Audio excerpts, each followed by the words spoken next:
So we're coming towards the business end of what has been a thoroughly exciting and excellent Cricket World Cup, in my opinion. Probably the best Cricket World Cup we've seen in the modern era. But yeah, look, one thing's I think that most cricket fans will agree is the form of the host. Now, look, obviously, we're in the group stages, and when we come to semi-finals and finals, it becomes knockout cricket, and anything can happen on a semi-final day. The weather could intervene. Someone could, someone could pull off like a similar performance to like Glenn Maxwell. But yeah, as an All Blacks fan, first and foremost, there seems to be a lot of parallels between this 2023 Indian cricket team that's been coached by Rahul Dravid, fine cricketer in his day, growing up watching him. There seems to be a lot of parallels between this Indian cricket team and the 2011 All Blacks, which won the World Cup on New Zealand soil. And look, I thought I would give my and I think I'd like to share my thoughts as to why I think this India cricket team's the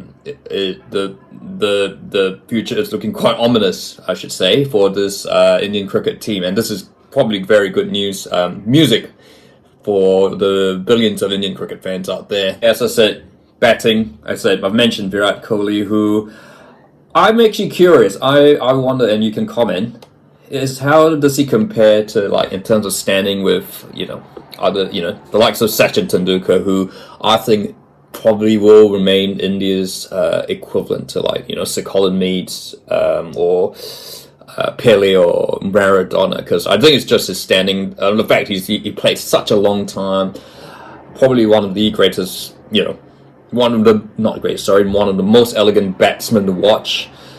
I mean, Virat Kohli is sort of like a modern, Virat Kohli sort of exemplifies modern day India, the rising middle class. He's more Australian in terms of his style of play. He's he's far more aggressive.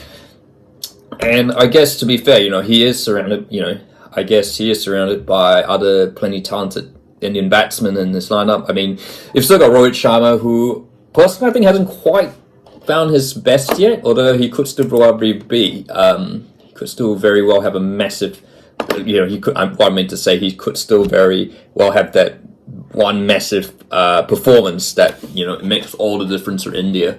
So, but look, it is, and again, it's, I guess, Virat Kohli, I mean, this is kind of like, I think Virat Kohli's kind of taken on, like, leading India in their home World Cup, a bit like the way Richie McCaw did when the All Blacks hosted the World Cup. Look, fortunately, as far as I'm aware, he hasn't broken any bones in his foot. So I think, so watch this space. I guess, when you think about hosts winning a World Cup, you kind of question, are they really the best team, or did they really get the home advantage?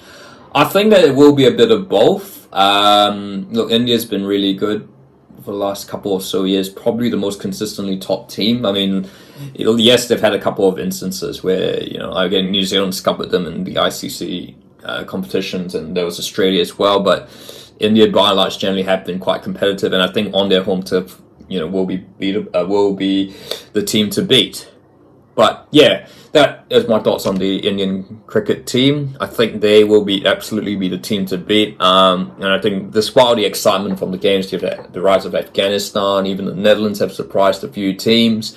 And of course, it's not over because we've got New Zealand, as I record, as New Zealand to play Sri Lanka and Pakistan to play England. Those two games will be pivotal to deciding who actually plays India, because Australia will play South Africa in the other semi-final. We know that now. Yeah, but for all that excitement, it kind of feels like we're going to have a very predictable ending with India winning the World Cup. But not wanting to put a dent, I think, fingers crossed, we'll have a very good semi-final and final, because I think this tournament deserves that grandstand finish. But look, that's my thoughts. If you like this video, feel free to like, and don't forget to subscribe. Yeah, so look, I think the one thing, traditionally, when you talk about Indian cricket, you talk about, you've always thought about spin bowlers, great batsmen with, who can, who could score 1,000 runs in a match if they were given a chance.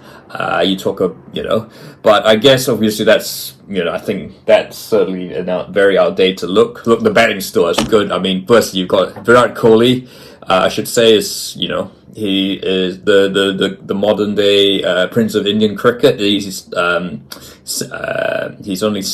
second in the most runs behind Quinton de Kock of South Africa on 543 runs. Of course, he had that, he broke the record, he tied the record for most ODI centuries by an Indian batsman. But yeah, look, I mean, generally saying, I think that the greatest strength of this Indian cricket team is that their pace bowlers have been able to be very effective on what is, what are traditionally, slow wickets, not particularly conducive to fast bowling. Look, I think New Zealand's fast bowlers, apart from, maybe Matt Henry, have kind of struggled on these pitches. Even, Bolte and Saudi to a certain extent, although Saudi has been coming back from injury. You've seen the English struggle. Even the Australians have kind of struggled a bit.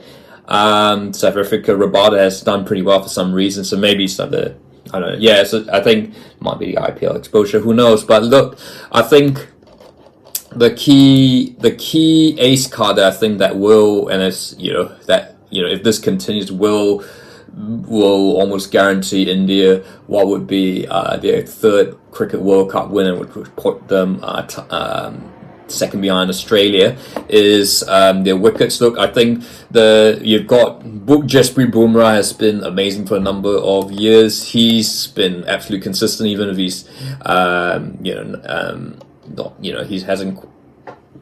he hasn't had the most wickets.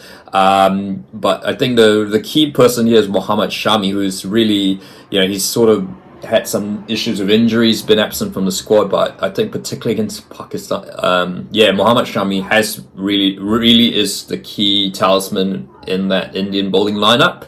And if he keeps going on like this, I think, in my opinion, he is probably the more, no offense to Virat Kohli, who, is still an outstanding batsman. I think if Shami is firing in the semi-finals, India are going to be impossible to stop. And that's key, because I think one might expect, I think you have two scenarios. India probably going to India might win the toss, set 350 to 400, and they're going to need a huge defense from their bowlers. So that would be, the other person, of course, is Ravi Ashwin, who's got the best economic figures, only played one match so far.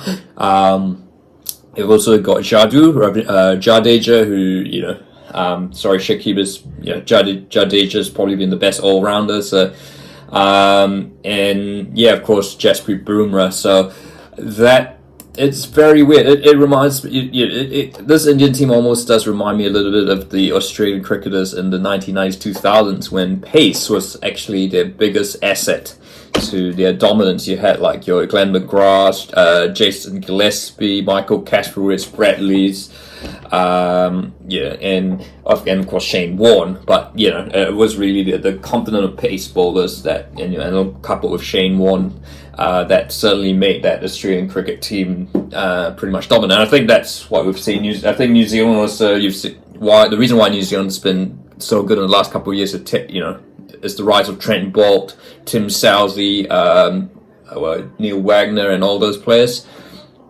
So it is kind of good to see that there is quite a bit of balance going towards the bowling side.